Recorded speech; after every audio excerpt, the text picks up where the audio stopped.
प्रभु के नाम की स्तुति हो, प्रभु के नाम की बड़ाई हो। एक बार फिर प्रभु यीशु मसीह के नाम में आप सबको जय मसीह की। और आशा करता हूँ प्रभु ने आप सबको संभाल के रखा है। और आज का वचन जो प्रभु यीशु ने मन में डाला है वह है व्यवस्था विवरण उसका 28वां अध्याय, और मैं आपके सामने पढ़ रहा हूँ। यदि तू अपने परमेश्वर यहोवा की सब आज्ञाएं जो मैं आज तुझे सुनाता हूँ चौकसी से पूरी करने को चित्त लगाकर उसकी सुने, तो वह तुझे पृथ्वी के सब जातियों में श्रेष्ठ करेगा। फिर अपने परमेश्वर यहोवा की सुनने के कारण ये सब आशीर्वाद तुझ पर पूरे होंगे। धन्य हो तू नगर में, धन्य हो तू खेत में, धन्य हो तेरी संतान और तेरी भूमि की उपज, और गाय और भेड़ बकरी आदि पशुओं के बच्चे। धन्य हो तेरी टोकरी और तेरी कटौती, धन्य हो तू भीतर आते समय, धन्य हो तू बाहर जाते समय। उसका और भी बहुत मतलब लंबा है, और मैं आपके सामने से थोड़ा सा पढ़ रहा हूँ, ठीक है।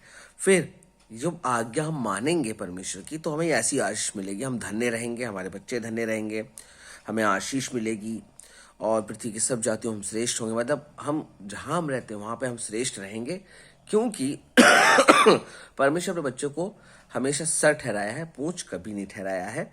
और जो आपके धन्य होगी तेरी टोकरी, मतलब जो आपके घर में खत्ते हैं वो भी धन्य रहेंगे। आप जो पैसा बचा के रखते हैं उसमें भी परमेश्वर आशीष देगा, जब आप परमेश्वर की आज्ञा को मानेंगे। वो मानेंगे नहीं, चौकसी से मानेंगे।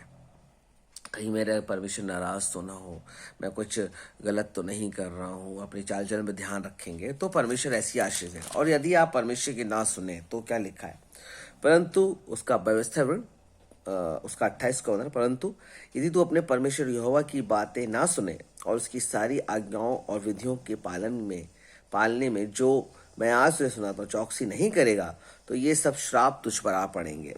अर्थात श्रापित हो नगर में, श्रापित हो खेत में, श्रापित हो तेरी टोकरी और कटौती, श्रापित हो तेरी संतान और भूमि की उपज, गाय बैल भेड़ बकरी के बच्चे, श्रापित हो तू भीतर आते समय और श्रापित हो तू बाहर जाते समय। फिर जिस काम में तू हाथ लगाए उसमें यहोवा तब तक तुझको श्राप देता और भयातुर करता और धमकी देता रहेगा जब तक तू मिट ना जाए और शीघ्र नष्ट ना हो जाए। इसका कारण होगा कि यहोवा को त्याग कर दुष्ट काम करेगा।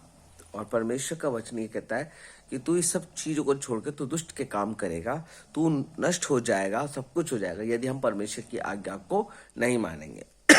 परमेश्वर जिस क्षेत्र में हमें रख रहा है उसमें हमें बहुत आशीष देगा, लेकिन हमें परमेश्वर की आज्ञा को मानना है, और आज्ञा ही मानने के कारण हम धन्य रहेंगे और उसकी विधियों का पालन करें। जो भी विधियां हमें बताई जाती हैं या विधियां हम पढ़ते हैं, जानते हैं, सारी विधियां हम अगर उसको पूरा करने में चौकसी करेंगे तो परमेश्वर हमें बहुत आशीष देगा। और परमेश्वर हमें जहां भी हम जाएंगे, जिस काम में हम हाथ रखेंगे उसमें सफल करेगा, लेकिन अगर नहीं मानेंगे तो सफल नहीं करेगा। तो मेरे प्रियो, आशीष और श्राप दोनों हमारे सामने रखे, हमें किसको चुनना है ये आज हमारे सामने एक बड़ी चुनौती है। और सच में अब हम लोग सोचता रहे हाँ ऐसा करेंगे, हम वो लोग क्या कहेंगे, पड़ोसी क्या कहेंगे, रिश्तेदार क्या कहेंगे, लोग क्या कहेंगे। हमें समाज में रहना है, समाज में हमें 70-80 साल ही रहना है।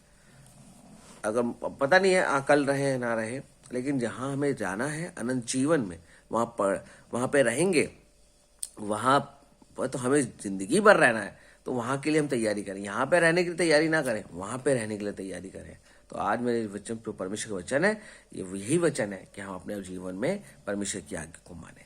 तो ये सब इस वचन से सबको आशीष मिले, और आशा करता हूँ प्रभु आपको संभाल के रखेगा। आज के दिन आपको प्रभु बहुत बहुत आशीष दे। जय मसीह की।